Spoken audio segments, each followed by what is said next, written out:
Are we ready to begin? All right, thank you. Okay, so I'm guessing I just read what's on the paper? You got it. The All right. highlighted part. All right, thank you. I will call this meeting to order at 6:01 PM.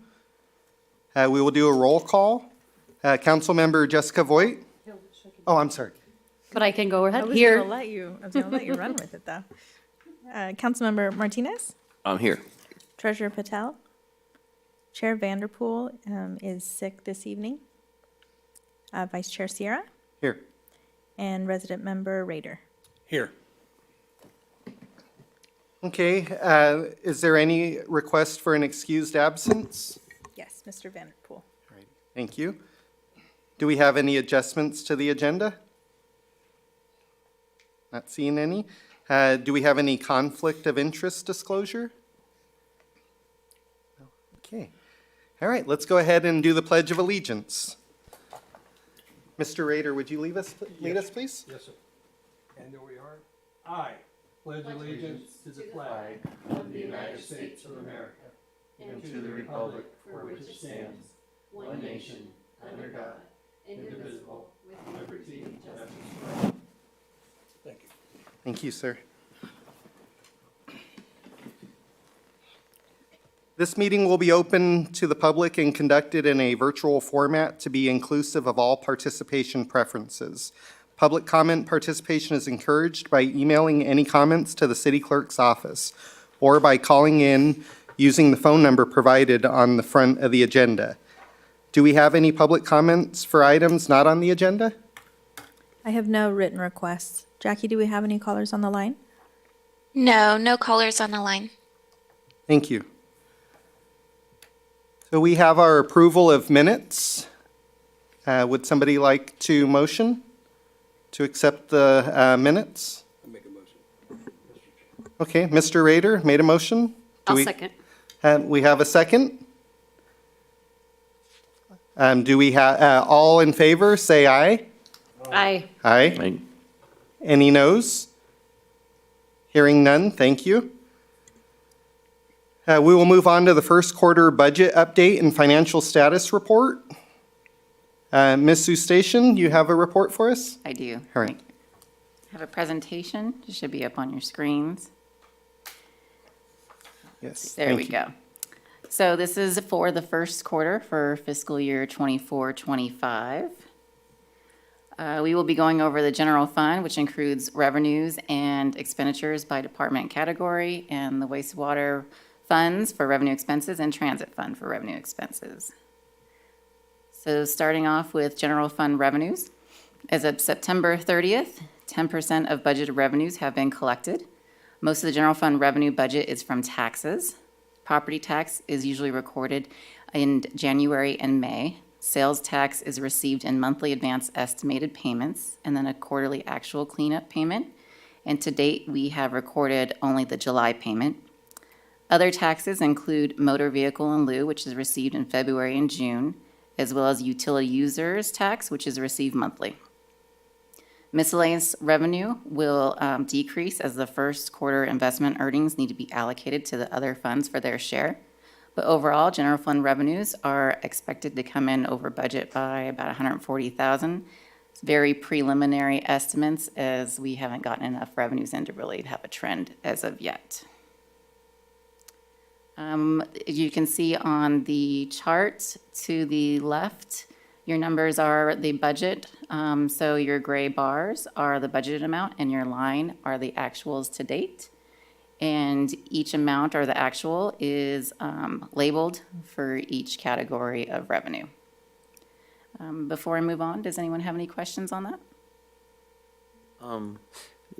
Chair, may I ask that IT come and look at my computer real quickly while they're doing that?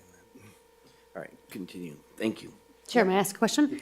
Are the revenues at what we would expect at the 10% at this time? So that all seems normal for us. It is normal, yeah. What we do is at the end of the year, we're still collecting revenue from prior fiscal year, and we have to accrue that back. And so it kind of takes a while for most of our tax, government agencies are sending us tax payments. So that kind of takes a while to start catching up for the fiscal year. So we have working cash flow, and those are reserves that we run off at the beginning of the year because your expenditures don't work the same way as your revenues. So those are more regular. Perfect, thank you. Okay, no, any other questions, or I'll move on? Okay. So we'll move on to general fund expenditures, and this is your expenditures by department. And so we're at a quarter, so we should be somewhere around 25%. And what we do is we gauge, and so we give about a 10% leeway, so plus or minus 10%. So within your staff reports, I had highlighted some departments that are either below that threshold or above. Those departments are non-departmental, and the non-departmental is not specific to an actual department. What that is expenditures that we have that are being transferred out for capital projects. So we have not done those transfers yet for the capital projects for the fiscal year. What we do is we like to wait till the revenue comes in before we transfer any money out. Other departments that have been highlighted are city council, city clerk, communications, economic development, risk and HR, legal, community development, and fire. And the only one that is actually over the threshold is risk and HR. The other departments are below. And we do have departments that are available for any questions if you have any questions on that. Do we know why we're looking at 69% for risk and HR? So our insurance premium is due at the beginning of the year, and that's a big majority of the budget. Very good. And what about under, well, not too bad. I was going to say communications and community development look like they're kind of on the higher end, but once again, not the 25%, so. Yeah. And communications is here if you want to talk about that.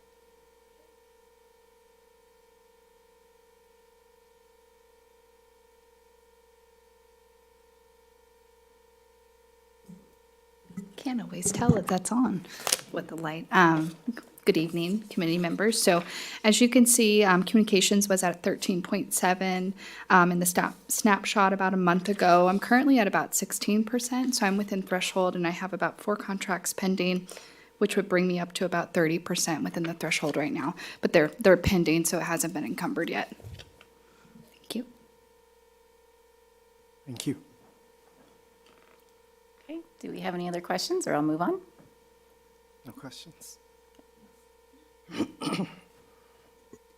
So this chart represents expenditures by type for the first quarter, and currently there are no categories that are over budget.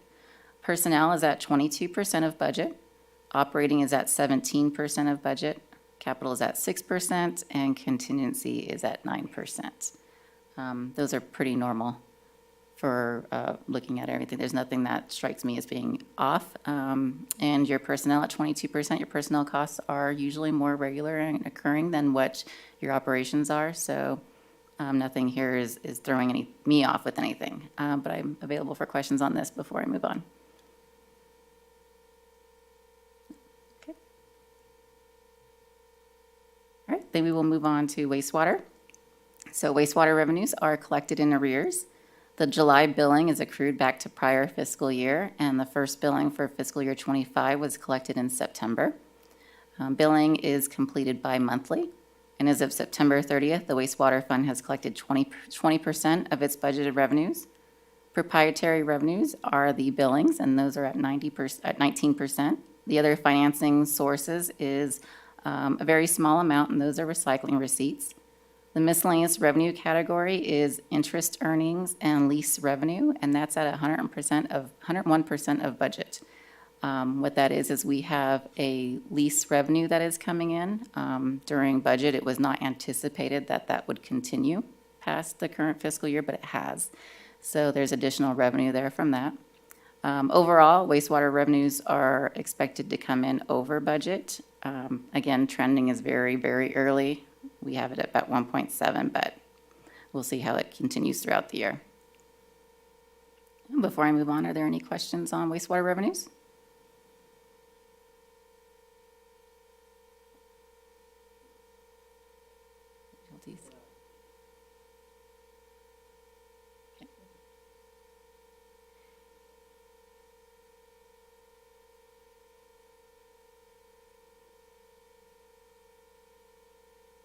Is that the staff report?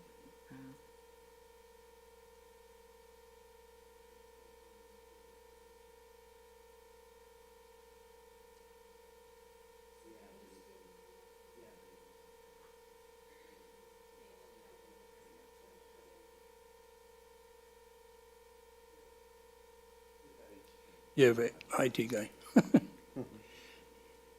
Yeah, I would like to see the breakdown. Like I said, I was looking for it somewhere, there on paper or something, but this is all I ever got. Yeah.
Okay, you got it?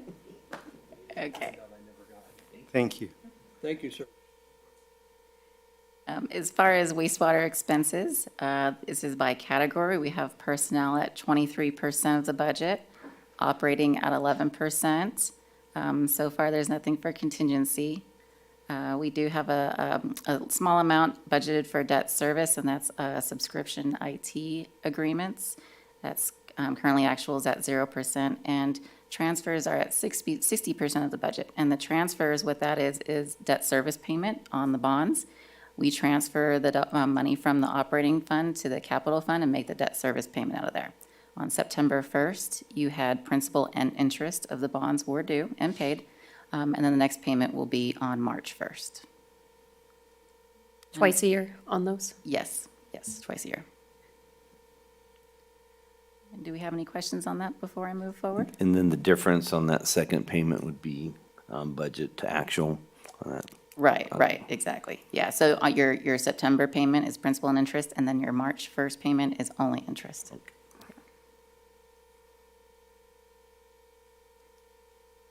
if we're good, I'll move to transit.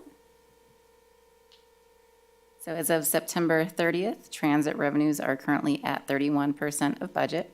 Taxes collected are Measure A operating assistance, which is currently at 25%. Intergovernmental is RCTC funding at 30%. Miscellaneous revenue is interest and lease revenue and EV charging. That's currently already over budget at 138%. And a lot of that is similar to because they share the space with wastewater. So that lease revenue is for both. And it was not anticipated when we were building the budget. Proprietary is fares, and fares are currently at 27% of budget.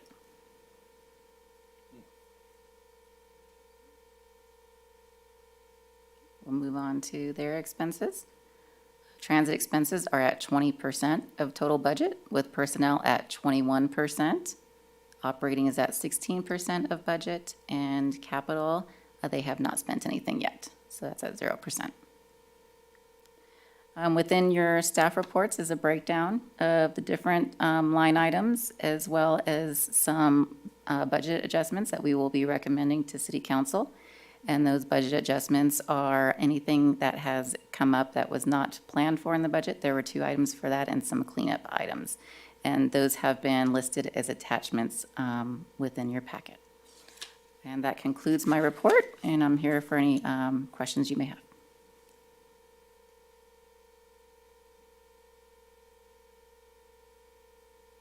Do we happen to have any public comment? I have no written requests. Jackie, do we have any callers on the line? No callers on the line. Thank you. Jennifer, remind me on the EV charging station revenue. What is that again? Is that these out here? It is. Okay, yes, and that's yes. only these? It is, and that goes into the transit fund. Okay. Mm-hmm. And is there any plans to increase that? I noticed them been busy quite a bit, and every time I go by there, they're always full, which is great. I would have to ask that department and get back to you and let you know if they were planning. Think they had started talking about maybe putting them in other areas, but I'm not so sure if that would necessarily be directly tied to transit. Okay, and as far as, that's all we have revenue for transit. We're still filling our buses at, was it Redlands we go down to? For the different routes? Yeah, so there's no revenue. Okay, I'm just thinking out loud. Okay, that's all. Thank you, Chair.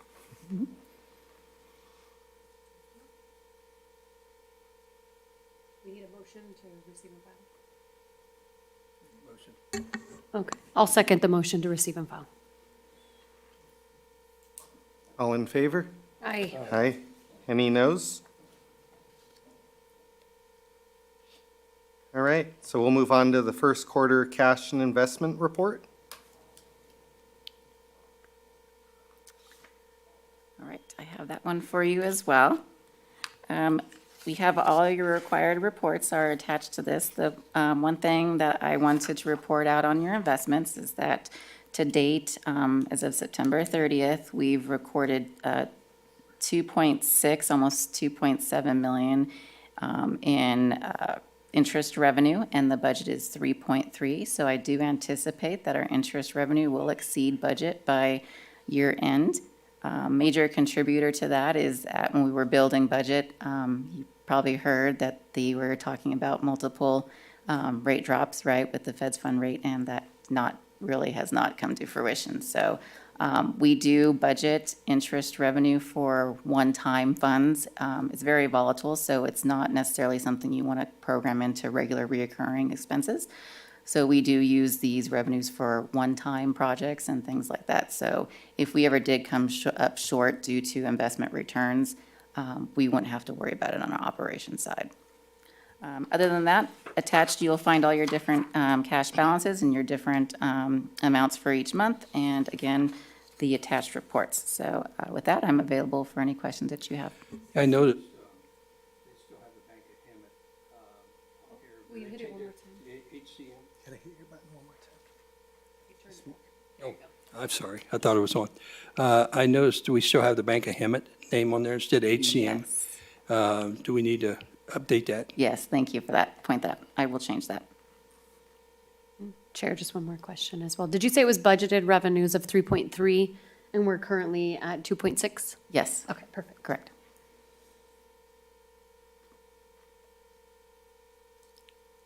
And I have it listed out. You can notice in your report that we list out the separate amounts of interest revenue that's coming in based on the different investments that the city holds. And I do appreciate that. That does help to kind of break down and remind us where it's coming from, so. Right. And all investments are within the city's policy. And so we have to go through, the investment advisors also have that policy within their database. And so they can never do anything that goes beyond what we're allowed to be doing per the policy.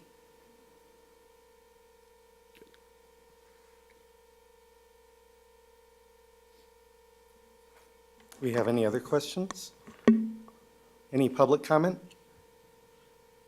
I have no written requests. Jackie, do we have any callers on the line? No callers on the line. Thank you. Would somebody like to make a motion? Yeah, I'll make a motion to receive and file that report as well. All in favor, say aye. Aye. Aye. Any noes? All right. So I believe you have another report for us, Ms. Eastation? I do. Okay. So we are required to report CalPERS pension funding update, where we are. It's a very large liability that the city holds, so it's prudent for us to make sure we're paying attention to that. I do have a presentation, if they could bring it up on the screen. So we use GovInvest. They are a software consultants who monitor pension, and they They have agencies all throughout the country, and they help us monitor this.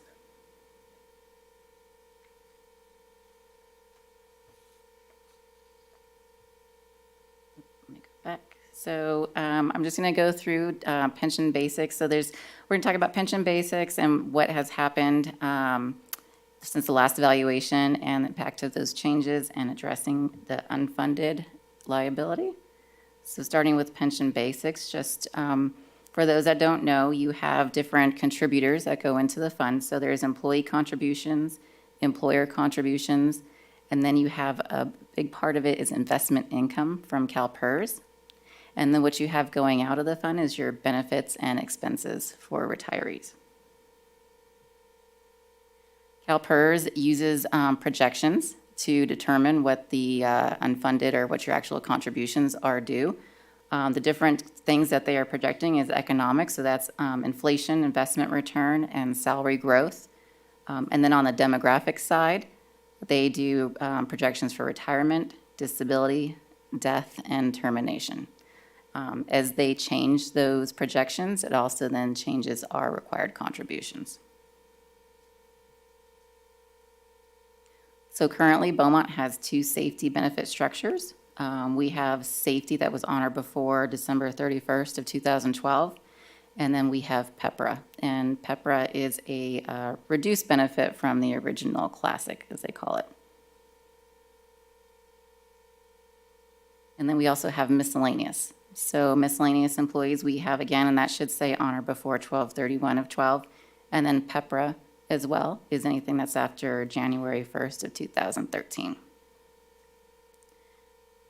And that kind of shows us that what's going to happen is when we have more employees who are retiring out of Classic and going into PEPRA, that benefit is not as large as what the PEPRA is. And so you'll notice that your required contributions or your unfunded starts to go down as your funded liability goes up because you're having a lot of those classics are getting out of the system.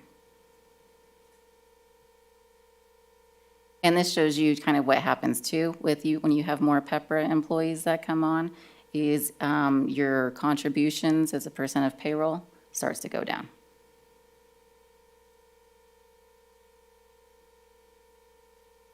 From the employer. Yeah, from the employer. So changes since the last valuation. CalPERS reported a 5.8% investment return. Now, as a reminder, their target rate is 6.8%. So if they have a return that is less than that, then that is a negative towards the city. But they are estimating that for fiscal year 24, they're going to have a 9.3% return. So then that is an increase for the city. Could you state what their goal was? 6.6 again? 6.8. 6.8, thank you. And why would they have gone from 5.8 to 9.3 projected? Investments? This is investment returns. Yeah, so it's just different investments that they make. Different investment returns, yeah. And this is kind of just shows you what happens to CalPERS year over year, their investment returns. It's surprising enough, it's all over the board, but when you average them all out, they are actually pretty close to their target. But what they do is year after year, when there's losses and gains, they kind of amortize those, and I'll show you a little bit of how that works as we move forward. So less money from investment returns means more money required from contributions. Something else that kind of affects our contributions is when they give a higher assumed for COLA for the retirees. They have a 2% that's built in, but sometimes they decide to do more, and that will then also too affect the funding status. So we'll move on to what are the impacts of those changes. How does it impact the funded percentage and contribution and now in the future? So at your unfunded accrued liability at the 6.1% return was at $21.62 million. With their preliminary estimate of the 9.3 return, it takes it down to 26.37 million.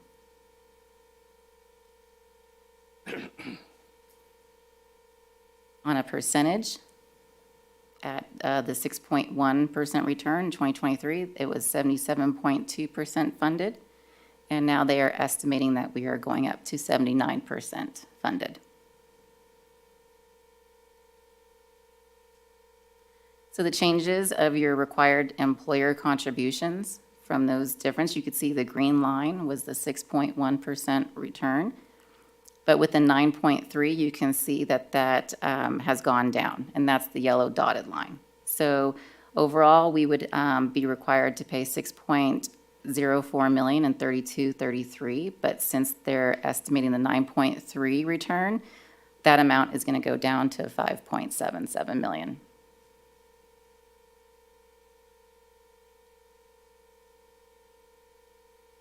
And for the total required employer contribution, that's just showing kind of where we're at now versus what you're looking at for 32-33. We have our annualized amortization payment of a little over 2 million and employer normal cost at 2.59. So if you go back here, you can see how there's an increase year over year.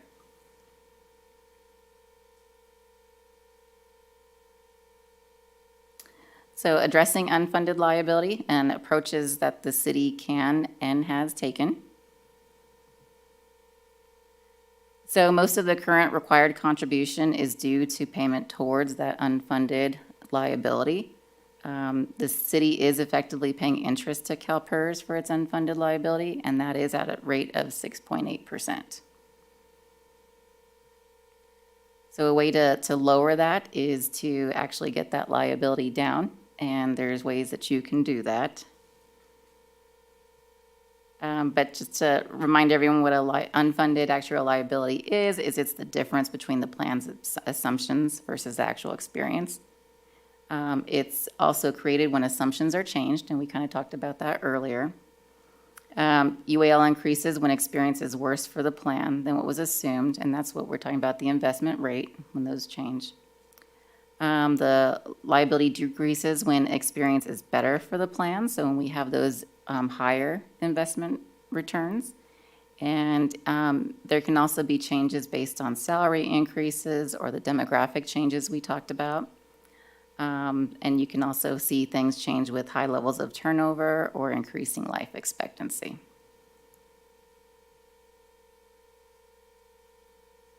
So it does talk about how we should be monitoring this regularly, and we do. Just because you pay off your unfunded liability doesn't mean that it's going to stay away forever. So things constantly change year after year. You've had some cities that have issued bonds to pay off the unfunded liability to only then the next year have another payment. So they're paying on bonds and to PERS. Each year, the new unfunded actuarial liability, both positive and negative, will be created based on plan assumptions and experience. And what they do is they call them amortization basis. And I will show you on the next slide kind of what that looks like. And payment towards the new UAL amortization basis are generally amortized over a 20-year period. So on this next slide, this kind of shows you what PERS does. And so for each year, they add a base. And I like to call it like a layered cake, right? And so the layers keep getting added on, and sometimes they get taken off, right? But you have your gains and your losses, and then you can see too, they have assumption changes in there. They were doing a ramp, which they have since stopped doing that, but a ramp would be like they gradually input it in. Rather than having to start it all the next year, they would do it over a 5-year period, or they would wait the 5-year period before it actually takes place. But all these add up, and this is what's kind of like year after year is why it changes. So potential approaches to addressing the unfunded liability is you could do one-time additional contributions, and you could decide to pay off one of those bases. Or you can just do a specific amount and say, we're gonna just put it towards PERS. You can do annual contributions, budgeted or based on surplus or other savings. And where does the money go? So you can direct it to either go to CalPERS to pay off some of those bases. You could put it in 115 trust or into internal reserve. Currently, what the city does now, we have a pension 115 trust. We also have a pension funding policy. And what we do is we do budget a certain amount every year based on where our funded status is of the liability. We budget that amount to then put into the pension 115 trust. At a certain point in time, when the pension 115 trust gets to a certain level, then we will then start to pay off some of that over to PERS. It's a good conservative approach, and on your investment reports, we do have a PARS report in there, which is your pension 115 trust. And that is currently how we are addressing this. With that, I'm available for any questions. So if I may, going back to the 115 trust, so you came to council back to modify that approach, and I want to know how that's going. Because we could come up with a new, whatever we're going to call it, yeah, kind of like that. How is that going? Well, so are you talking about when we came back with the pension funding policy? Yeah, so we just put that into place. But what that's going to do is that's going to help us year over year, so long-term wise. So it's going to tell us how much each year we should be putting aside to put towards the pension 115. Do you foresee any modifications needed before we go that far, or is it? No, I mean, you not at probably this won't know time. until we start to. Right, to right, actually do yeah. it. I think it's good the way it is. What it is, our target is for 90% funded status. And so as we continue to work towards that, we have something in place that tells us, okay, we're going to contribute based on the different funding levels over to the 115. Once the 115 grows to a certain point, which I think is 20% of your funded status, is our cap. Then at that point in time, that would trigger you to start moving over some money to help pay off some of that unfunded liability in PERS. And I think the reason for that approach is that PERS is always doing this, Yeah. right? And they're going up and down. Yeah. And then having more control over the investments, having it through in PARS, then council's making those decisions rather than PERS making those decisions. Right, and we had talked about the one-time contributions not being one of our favorite to dump into because, it just goes to me nowhere and then it comes back again, in my Right. opinion. Last question I have is, CalPERS board was considering those limits to what they were investing in a while back, and I don't know where it went. So did they meet?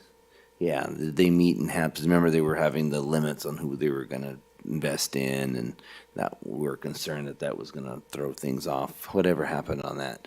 Did the board? I did not get a report back on that, but I can reach out to GovInvest for a report Okay, I'm for just you. kind of curious to see, because it was kind of all, and then it went quiet. It did go So- quiet, and I didn't get a report back on Okay. that, so I will check with All them right, on that. appreciate that. All right, thank you, Chair.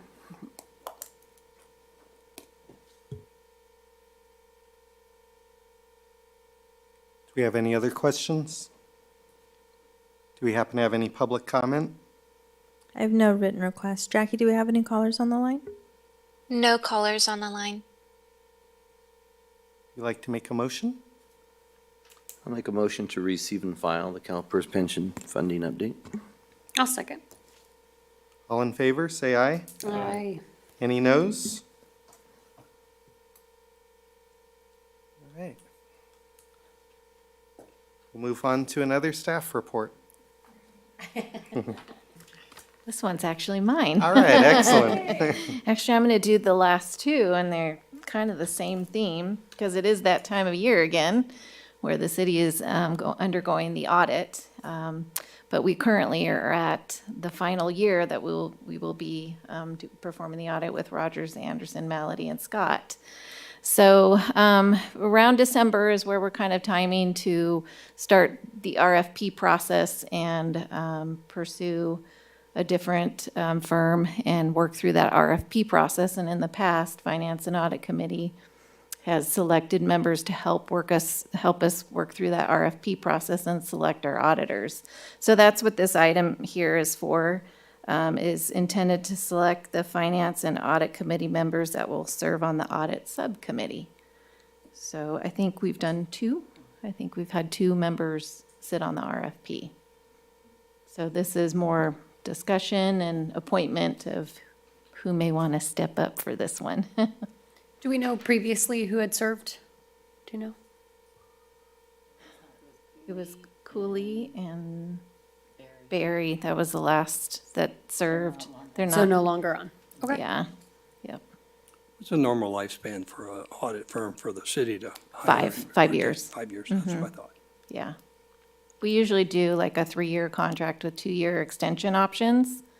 So it ends, the most you can do is the 5 years. And state law actually requires no more than 6. Really, thank you. And with that, now it's 5 years for Rogers? Yep. Okay. Yeah. Seemed longer. We didn't do any extensions, did we, at one point? No, No, we had a 3-year. We had a 3-year agreement, and we had to do extensions to continue it to the 5. To make it 5. And then the audit firm before that was not, we didn't, Use this. because I mean, once you go up, obviously you can go back to the same firm. Is that- Right, if- right. If So, you've gone through the no, process. we had Coon Group before that, Okay. and they did not serve for, I think we only had them for 3 Okay, years, maybe. I recall now. yeah, I think they were yeah. 3. And you can have the same firm as long as it's not the same partner. So technically, this firm could then put in a proposal, but you can't have the same partner is the way it kind of works. Oh, good. Thank you. Have any volunteers? Who are we missing?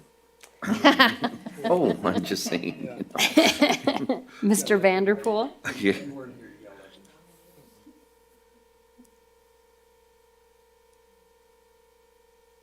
I can do it. I think we probably need to I mean, Well- usually I think the council would be out of it, or? Well, there should be, if there's a council, then there should be a resident. Absolutely. Yeah, I know. I prefer 2 residents, but if we don't have, because we have a small group, so we can Yeah. go 1 and 1, it would be okay. It's up to you guys. All right, so I'll support that. We just need 1 more resident.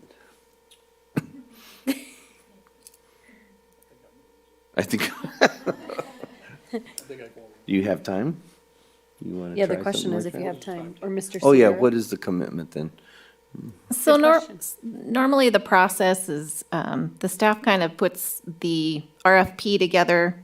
It goes out, and then we wait to see what we get back. So your commitment would be reviewing the RFP and then sitting in, on interviews with, if we get, it depends on what we get, right? If we were to get, say, 5 firms, we may select 2 that we're going to interview. If we get 2, we'll just interview the 2, and then we'll make our decision. So it's only the time it takes to read the RFP and then, do a couple interviews.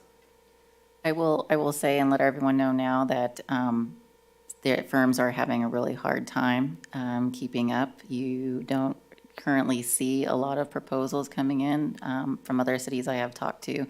They're really trying to get more than just 1. If you get 3, from my understanding, you're pretty lucky. So, yeah, I'm hopeful that we will get at least 3.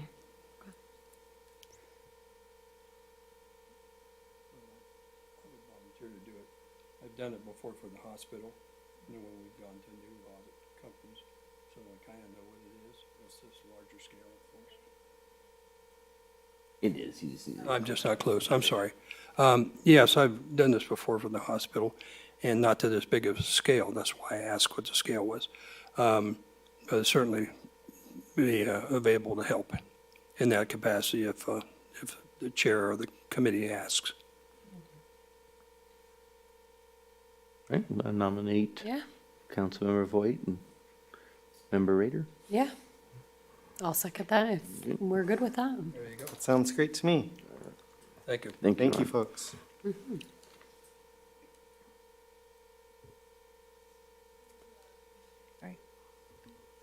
So motion is Martinez, second is Voight, and if we could do it all in favor, say aye. Aye. I Aye. Any noes? Thank you.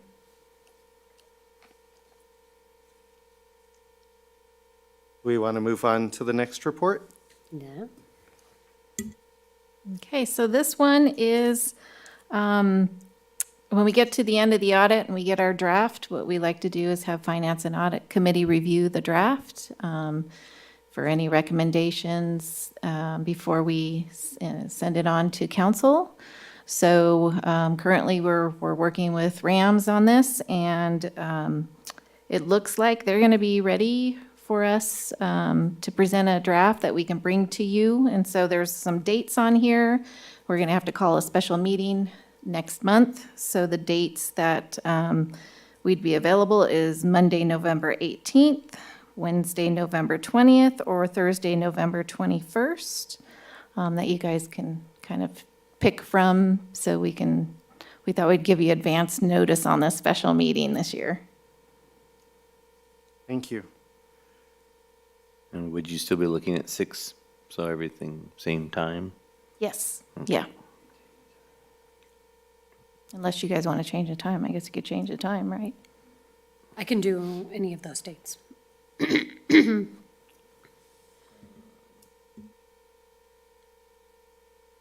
We tried to avoid Thanksgiving week, which is the next week. Well, Yeah. thank you. Yeah, I'm available any of those 3. Now, those days work for me as well.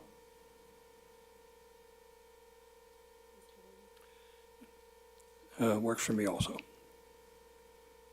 Any preference? You guys want to just do it on Monday like we normally do Finance and Audit Committee, or?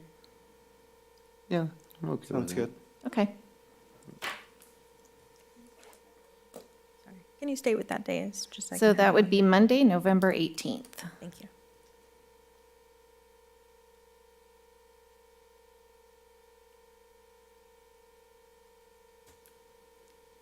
Are those meeting times normally 6 o'clock? 6 p.m.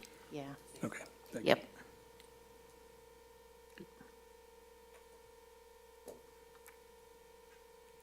Thank you, ma'am. Thank you very much.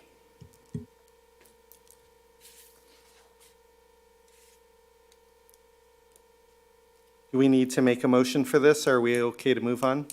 Okay. So we have subcommittees. We have the Internal Control Committee. Mr. Vanderpool is not here this evening, but I don't have anything to report on this. We can move on to Treasurer Review and comments. He's not here. With him not being here, we'll go ahead and move on to the Finance Director comments. I have no other comments this evening. All right, thank you, ma'am. No comments? Well, I guess we can go ahead and head out of here and watch the World Series, if you're into that. The meeting's adjourned at 6:44 PM. Thank you, Mr. Chair. All right, thank Thank you.